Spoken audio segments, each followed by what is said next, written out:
Subscribe now and press the bell icon. Never miss an update.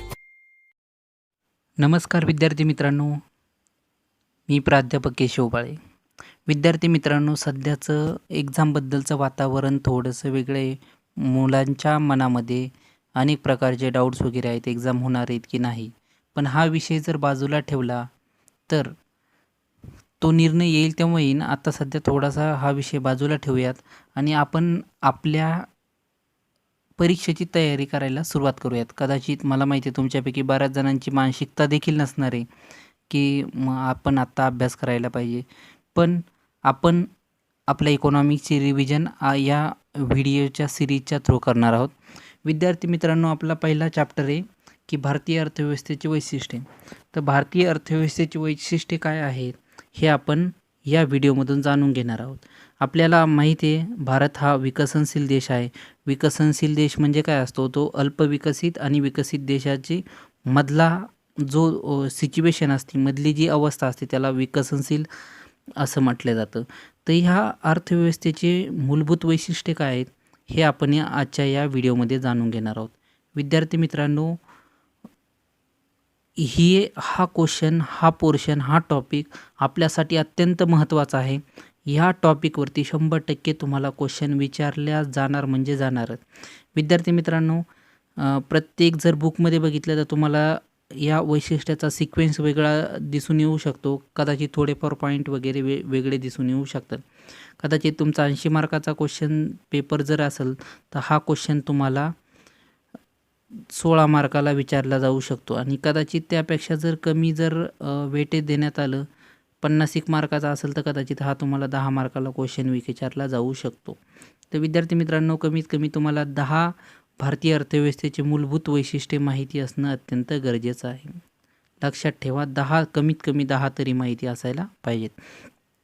सर्वात महत्त्वाचं भारतीय अर्थव्यवस्थेचं वैशिष्ट्य म्हणजे दरडोई उत्पन्न कमी. आता यामध्ये दरडोई उत्पन्न म्हणजे काय हे थोडंसं जाणून घ्या. दरडोई उत्पन्न म्हणजे तुम्हाला माहिती असतं टोटल भारताची G D P divide by population. जर जी डी पीला जर पॉप्युलेशननं जर आपण डिवाईड केलं तर आपल्याला प्रत्येक व्यक्तीचं उत्पन्न हे दिसून येतं. म्हणजे एका व्यक्तीचं एका वर्षातलं उत्पन्न किती आहे याला थोडक्यात दरडोई उत्पन्न असं म्हटलं जातं. आता भारताचं दरडोई उत्पन्न हे बाकीच्या देशाच्या तुलनेमध्ये अत्यंत कमी आहे. याचं सगळ्यात महत्त्वाचं रिझन काय? भारताची जी डी पी जेवढी असायला पाहिजे तेवढी जास्त जी डी पी भारताची नाही. आणि दुसरं महत्त्वाची गोष्ट, ती सगळ्यात महत्त्वाची आहे, ते म्हणजे भारताचं पॉप्युलेशन हे खूप जास्त आहे. तुम्हाला माहिती आहे भारताचं पॉप्युलेशननुसार भारत हा जगामध्ये दुसऱ्या क्रमांकाला येतो.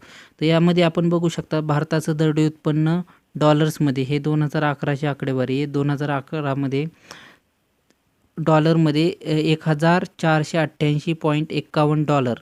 ते जर आपण जर अमेरिकेमध्ये जर बघितलं तर हे 4,87,112 एवढं मोठ्या प्रमाणात आहे. म्हणजे तुम्ही इमॅजिन करू शकता की भारताचं दरडोई उत्पन्न किती कमी आहे. दुसरा महत्त्वाचा मुद्दा आहे राष्ट्रीय उत्पन्नात प्राथमिक क्षेत्राचे वर्चस्व. जे प्रायमरी सेक्टर असतं, प्रायमरी सेक्टरमध्ये काय येतं तुम्हाला माहिती आहे, प्रायमरी, सेकंडरी आणि टर्शियरी सेक्टर. प्रायमरी सेक्टरमध्ये जे नैसर्गिक साधनसंपत्ती, ज्यामध्ये सगळ्यात महत्त्वाचं येते कृषी. तर ह्या कृषीमध्ये भारतामध्ये कृषीचं जास्त वर्चस्व आहे. आपण जास्तीत जास्त कृषीवरती डिपेंड आहेत. आता सध्या रिसेंटली जरी बघितलं तर भारताचं जवळपास 50% जास्त पॉप्युलेशन ही कृषीवरती डिपेंड आहे. आणि जी डी पीमध्ये त्याचं जर पूर्ण कॉन्ट्रिब्युशन बघितलं तर हे सर्वसाधारणपणे 17% दरम्यानपर्यंत जी डी पीमध्ये त्याचं कॉन्ट्रिब्युशन आहे. तर प्राथमिक क्षेत्रामध्ये भारताचं पॉप्युलेशन जास्त आहे.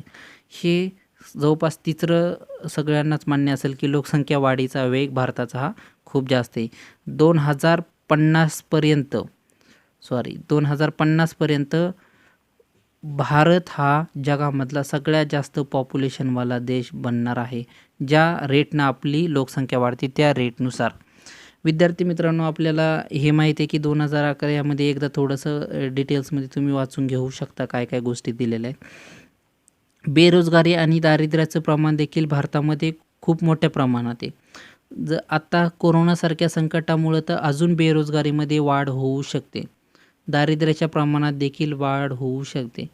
ऑलरेडी भारतामध्ये याचं प्रमाण ऑलरेडी जास्त आहे आणि भारतामध्ये आता इकॉनॉमिकल कंडिशन अशी आहे ज्यामुळं अजूनही थोडंसं बेरोजगारीचं प्रमाण वाढू शकतं. त्यानंतर भांडवलाची कमतरता. भांडवल कधी जास्त असतं? ज्या देशामध्ये इंडस्ट्रियलायझेशन जास्त झालेलं आहे अशा देशामध्ये भांडवलाचं कमतरता जाणून येत नाही किंवा भांडवलाचं प्रमाण हे जास्त असतं. पण आपल्याला माहिती आहे भारत हा विकसनशील देश आहे आणि विकसनशील देश असल्यामुळं भारतामध्ये भांडवलाची कमतरता मोठ्या प्रमाणात दिसून येते. भारतामध्ये लेबर इंटेन्सिव्ह गुड्स आहेत. म्हणजे काय की भारतामध्ये एखाद्या वस्तूचं प्रोडक्शन करण्यासाठी जास्तीत जास्त लेबरचा वापर केला जातो. त्यानंतर मानवी भांडवलाचा निकृष्ट दर्जा म्हणजे पुअर क्वालिटी. आपल्या इथं मानवी जे ह्युमन कॅपिटल आहे, ह्युमन कॅपिटलची क्वालिटी अत्यंत पुअर आहे. याचं मेन रिझन काय की आपल्याला माहिती आहे की हेल्थ आणि एज्युकेशन याच्यावरती जवळपास GDPचा 6% भाग म्हणजे हेल्थसाठी 6% आहे आणि एज्युकेशनसाठी 6% असा आपण एक्सपेंडिचर करायला पाहिजे. पण भारतामध्ये त्याचं प्रमाण हे 2%पेक्षा कमी असल्यामुळं भारतामध्ये जी ह्युमन कॅपिटल आहे याचा दर्जा हा खूप कमी दिसून येतो. याचं कोरोनाच्या काळामध्ये देखील तुम्हाला दिसून आलं असेल की भारताची हेल्थ सिस्टमचा रँक तुम्ही जर बघितला तर तुम्हाला बऱ्याचशा न्यूजमध्ये तुम्ही हा भारताचा हेल्थ फॅसिलिटीचा रँक तुम्हाला दिसून आला असेल. आर्थिक विषमता म्हणजे काय की जे इन्कमचं डिस्ट्रिब्युशन आहे, जे भारताचं जे टोटल इन्कम आहे तर याचं जे डिस्ट्रिब्युशन आहे हे डिस्ट्रिब्युशन भारतामध्ये दरी निर्माण करणारं दिसून येतं. म्हणजे पुअर आणि रिच यांच्यामध्ये खूप मोठ्या प्रमाणात आर्थिक विषमता तुम्हाला दिसून येईल. म्हणजे असं म्हटलं जातं की 2% लोकांकडे 98% संपत्ती आहे आणि 98% लोकांकडे फक्त 2% संपत्ती आहे. म्हणजे यावरून तुम्हाला लक्षात येईल की भारतामध्ये किती मोठ्या प्रमाणात आर्थिक विषमता आहे.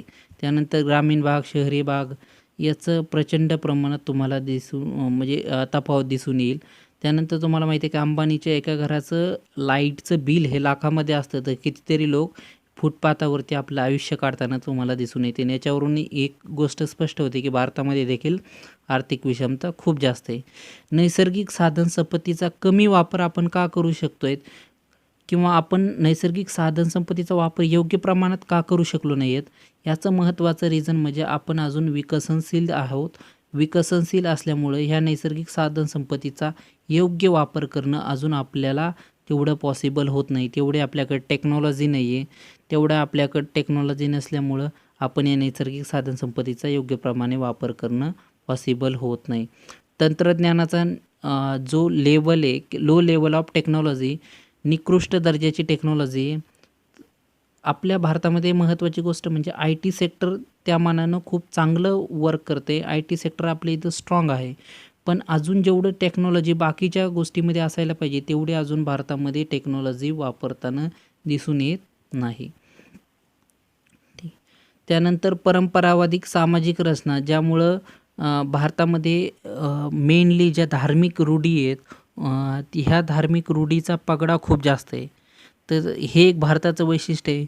भारता एवढ्या धार्मिक रूढी, चालीरीती, प्रथा ह्या भारतामध्ये खूप मोठ्या प्रमाणात असल्यामुळं एक परंपरावादी सामाजिक रचना भारताच्या अर्थव्यवस्थेमध्ये दिसून येते. त्यानंतर लोकसंख्या विषयक वैशिष्ट्ये याच्यामध्ये जर बघितलं तर भारतामध्ये जवळपास डेमोग्राफिक डिव्हिडंट म्हणजे यंग पॉप्युलेशन भारतामध्ये सगळ्यात जास्त आहे आणि याचा फायदा भारताला जर विकास करायचा असेल तर ह्या यंग पॉप्युलेशनला योग्य डायरेक्शन देऊन चांगल्या प्रकारे ह्युमन कॅपिटल जर बनवलं तर भारताचा विकास व्हायला कोणीही रोखू शकत नाही. आणि जे 2020चं APJ अब्दुल कलाम यांचं महासत्ता बनण्याचं जे स्वप्न होतं हे 2020मध्ये जर नाही बनलं तर पुढच्या काही 20 वर्षामध्ये किंवा काही वर्षामध्ये 100% भारत हा महासत्ता नक्कीच बनेल. तर भारताला महासत्ता बनवायचं असेल तर ह्युमन कॅपिटल म्हणजे ह्युमन बिईंगला ह्युमन कॅपिटल बनवणं खूप गरजेचं आहे. विद्यार्थी मित्रांनो, आपण अजून अशा टॉपिकवरती डिस्कस करणार आहोत.